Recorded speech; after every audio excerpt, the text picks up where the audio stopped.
welcome or welcome back. Full disclosure, this will be different than what I posted on TikTok because,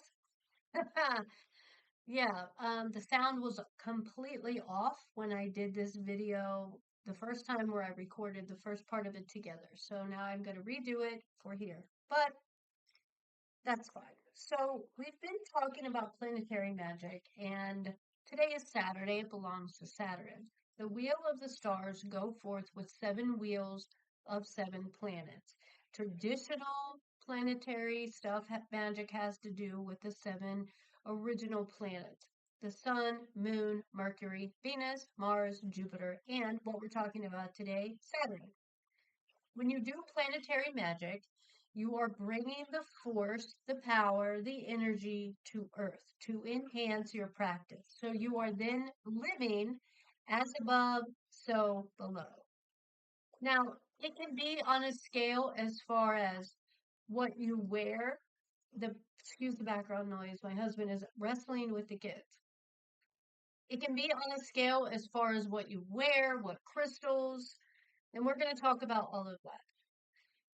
Devotionals that you work with deities, making talisman and amulets, which I'm going to give you a very post-it note version of how to make an amulet or a talisman. You can work with the angels or intelligence of that planet, the spirits, or what's called sometimes the demons, the archangels, and the Olympic spirits. Now, I know that you can look up on any social media and you can find what colors and what deities and a cliff notes or what I call post-it note version of these things for the planet. So let's do that real quick.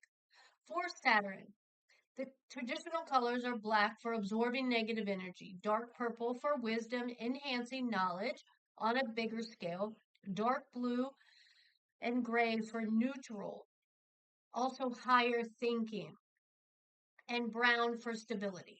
The deities that are often associated with Saturn are Hecate, Cronus, and Saturn. They have to do with time, fate, responsibility, structure, wisdom, saturated with years, higher thinking. Also banishing, restricting, limits, boundaries, teaching through learning of hardships, learning your lesson, history, duty, contracts, endurance, the keeper of the time, legal matters on a higher scale. If you know you've done wrong, if you know you've not done wrong, Saturn is a good energy to work with. Agriculture. Now, there are positive aspects to Saturn, but there are also not so good ones. Oppression, depression, melancholy, rigidness. I also want you to think of Saturn in the sense of like a doctor. If a doctor comes up, he's going to give you the facts. He's very clinical, this is what's wrong with you. But the bedside manner plays a part in how we relate to him too. And one of the vices or negative aspects of Saturn would be very cynical, rigid, impersonal. I have talked to a lot of practitioners that while they were incarcerated, they used the energy of Saturn to get them through solitude. There's I've done a lot of research for this video, and one of the things I read that said if you were born under Saturn, then you find great contentment in solitude, great peace. Working with a planetary deity, you are literally receiving the energy of not only the planet, but that deity. So, a new Neoplatonic philosopher, and I'm not even going to try to say the name because I'm going to butcher it, but it's Iamblichus. In Thuric writings, he said the journey of the soul of to perfection through the union with perfected power of the deity, meaning that you are you're making yourself perfect by taking on the energy of that deity and through the planet. Now, in the TikTok I talked about most of this, but I did not give the meditation and I did not give the hymn, and that's what we're going to do here. The archangel for Saturn is Cassiel.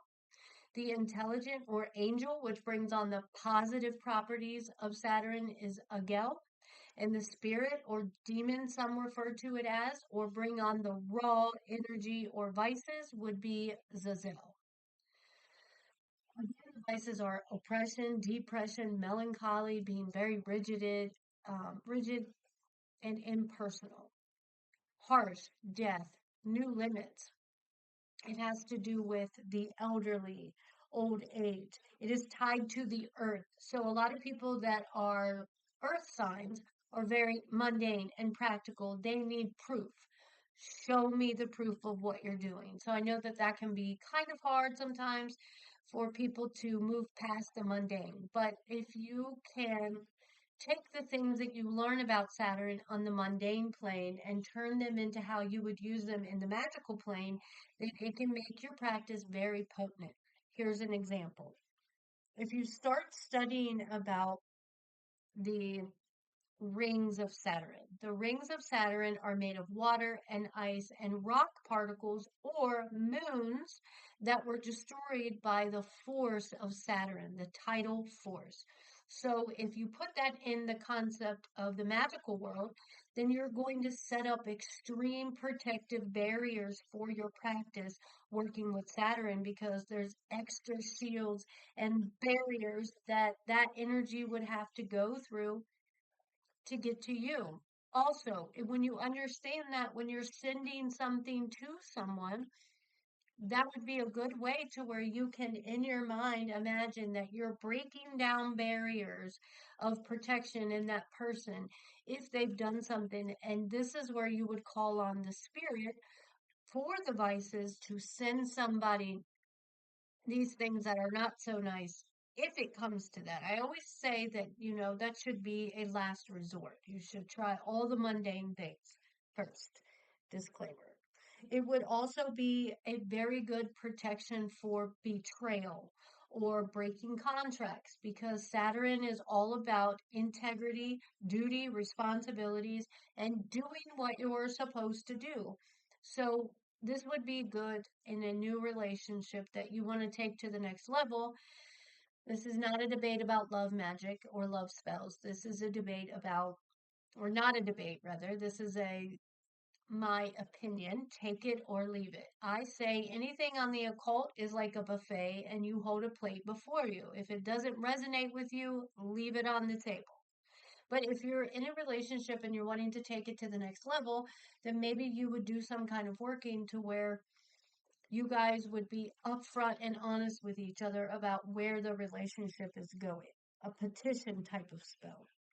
Now, like I said, in traditional astrology, it only takes into account the traditional ones: Saturn, Jupiter, Mars, the Sun, the Moon, Venus, and Mercury. Each one of those symbolizes a particular cosmic force, a particular energy. When you're creating a sigil of Saturn, or a sigil in general, the sigil is going to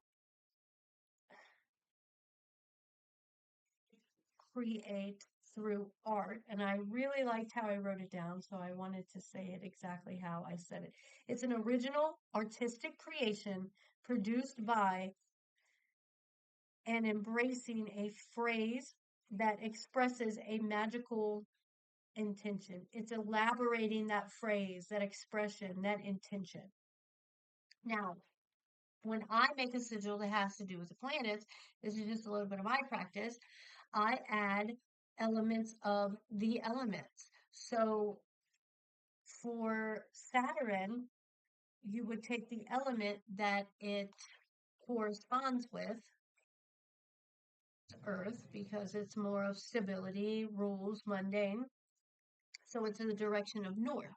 So when you're incorporating things that have to do with agriculture, equilibrium, balance, history, legal matters, limitations, patience, when you're doing workings for these reasons, then I incorporate elements of earth and north for stability and grounding. So when you add the level, and I always say that doing spell work is kind of like an onion. It's layers. It depends on how many correspondences that you want to layer on top of each other to make your working more potent. In other words, a pinnacle is a design that is designed to work one of those seven forces or magnify or energize the energy. And that is why I add the elements. When you're making a talisman, there is a content creator on here called Damian Nichols. He has a really good video that breaks down how to create a talisman. This is my little synopsis, post-it note version of how to make one. I did this when I showed you guys my original video of the sigil to where I have it in permanent marker on a piece of paper, and I was able to find my parchment paper. So this is a sigil that I did that correlates with Saturn. You're going to take, this is my keep it paper. So in my book, I have a different one. It kind of looks like this, but this is my keeper sigil. And then you're going to put the parchment on top of it, and you're going to trace it. The paper that you have traced, and I just used this little pattern that I had in a gift that something came in when I bought one of those little bulbs to make a witch's bulb. That is my little pattern. You can use any pattern that you want, a triangle, a hexagon, a circle. I use circles when I make talismans. I would cut this out of the parchment and then I would put it into a locket or however you want to do it. We're going to go into that in a later video more in depth about making talismans. Reason that Saturn has to do with long-term wealth, long-term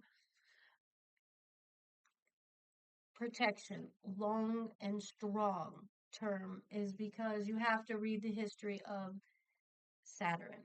It takes 29 and a half years to orbit the sun, which is called the Saturn return. And that is another thing that you have to look at with each of these planets is how long it takes to return. That is whether the working you need is going to be quick or something that is long term. To get a job, you would work with a planet that is fast acting, that takes a very short time to return, a very short time to circle around the sun, to get the job, to get the promotion, to keep the job, to turn the job into a career. Saturn would be more of what the energy that you would want to work with. And this would be very good energy to work with if you know that you've put in the time, the work, the honesty, and you know within yourself that you've used integrity and you're a hard worker. Saturn is very good for that energy to work with. Saturn is mostly relatable to Cronus, the Greek god.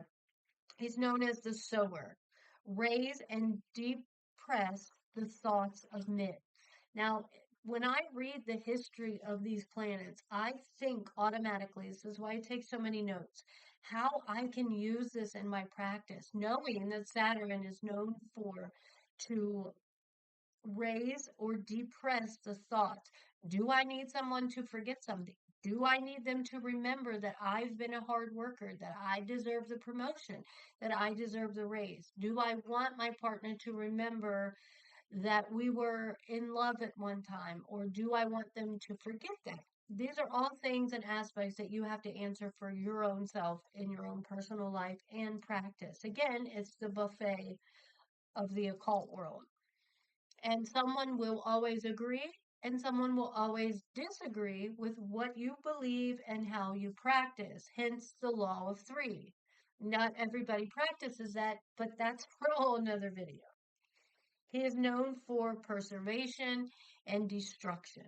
So again, balance, because sometimes I'll use marriage, for example. Sometimes in a marriage, you need to handle what's important, what's right in front of you, and we'll get back to what our disagreement was about earlier or before, or balance. It's a compromise, they say.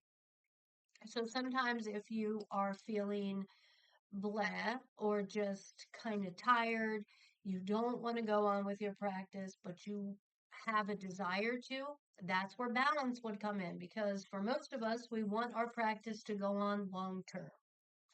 He became the ruler of the Isles of the Blessed. And during the golden age of Saturn, honey was said to flow from the trees. So honey was sacred to him.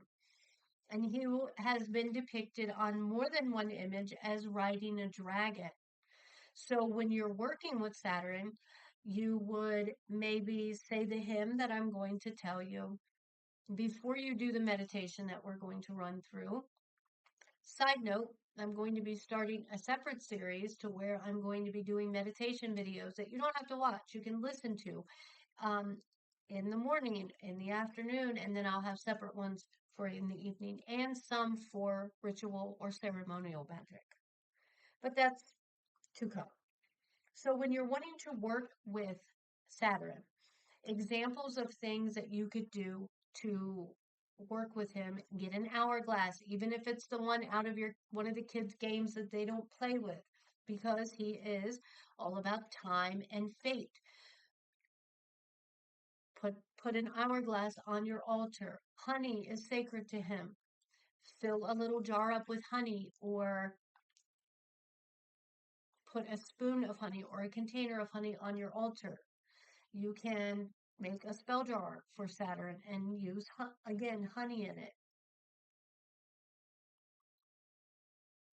Buy a little bitty dragon or get an image of a dragon, an image of an hourglass. I have done workings where I have taken a picture or drawn an hourglass when I needed the energy of whatever deity or planet that I was working with to kind of go past time, go past space.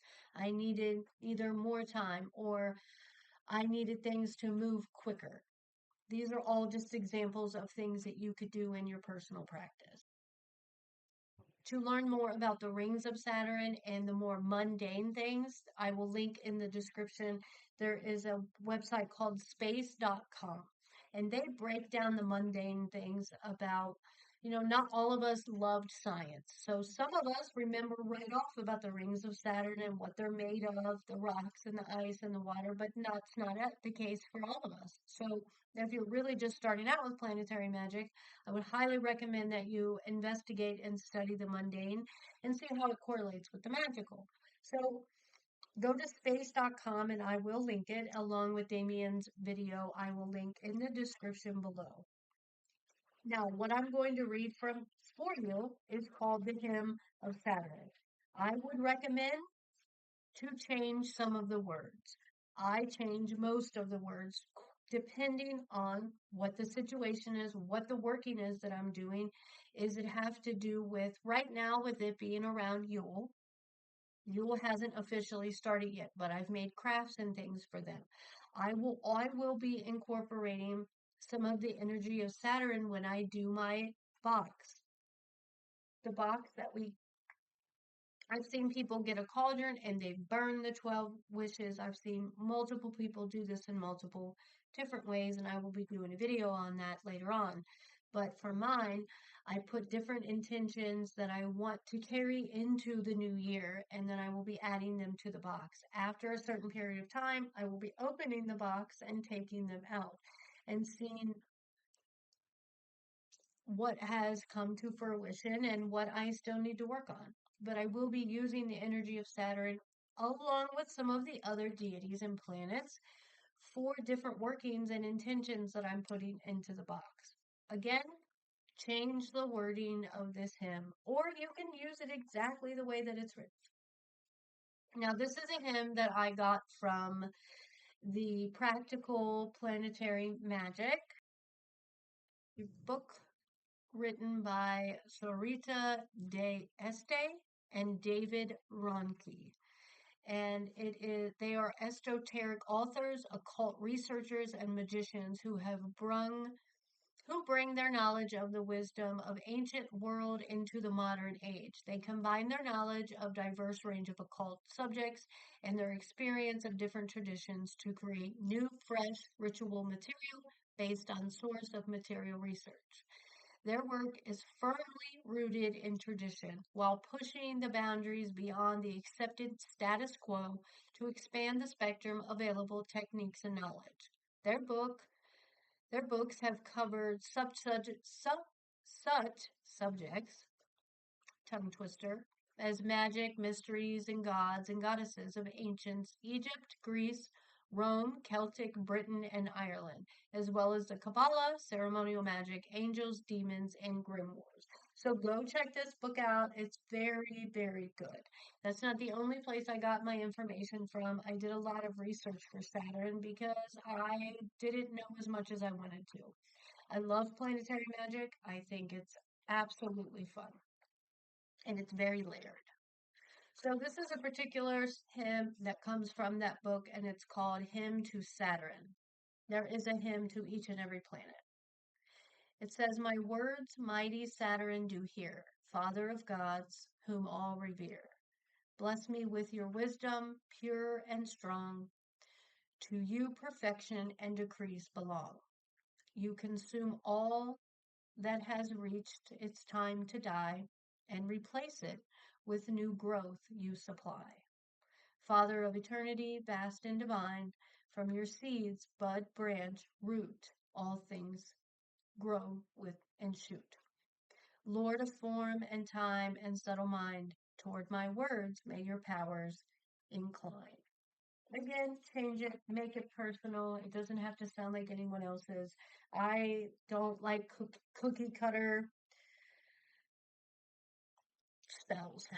There's a lot of ceremonial magic that I do follow kind of how it works. I love rituals and I love ritualistic participation. But when it comes to a practice that you're doing solitarily, then I think creating it and making it your own is very important.